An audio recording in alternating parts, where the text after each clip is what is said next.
अच्छा माई हम चलत ताने तेरे परिवार के भगवान हमेशा खुशहाल रखें। चलत ताने मामी के अन्ना का काम सुधार। मामी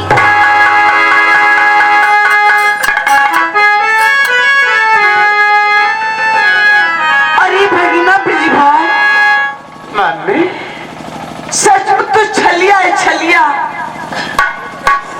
अब तो तुम्हें नहीं पहचान रही थी। कौन सा जादू कर दिया था मेरे ऊपर? मम्मी बबुआ तू जानना चाहत हो न? जब तुम मुझे मामी कहा है तुम्हारी आवाज में पहचानी बबुआ। आखिर राज हवेली में आपको कौन सी चीज की कमी पड़ गई बबुआ जी आप जोग रमा लिए? मम्मी तू जानना चाहत हो न? सुना हम तोहरा के बताओ थी। अरे मामा के चाहिए हो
इसलिए कहते तू बड़ा भोला है, तू बड़ा छलिया है बबुआ।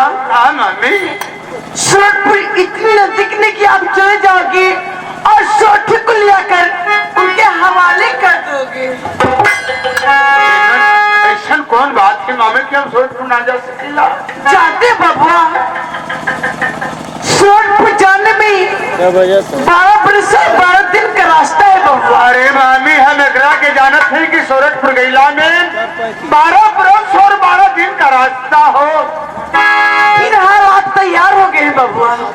का करे मामी जब पान का बिड़ा खेली तो हमरा के सूरतपुर जाए।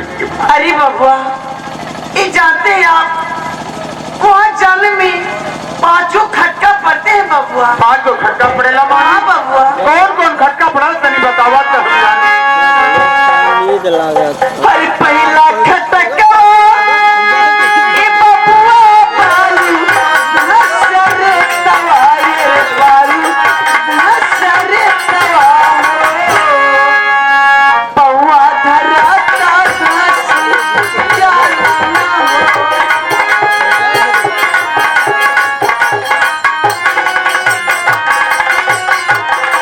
और दूसरा मामी अरे दूसरा खटका बबुआ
आशीर्वाद रही तो हम सूरजपुर चल जाए और सौठे रानी के अवश्य लिया दे।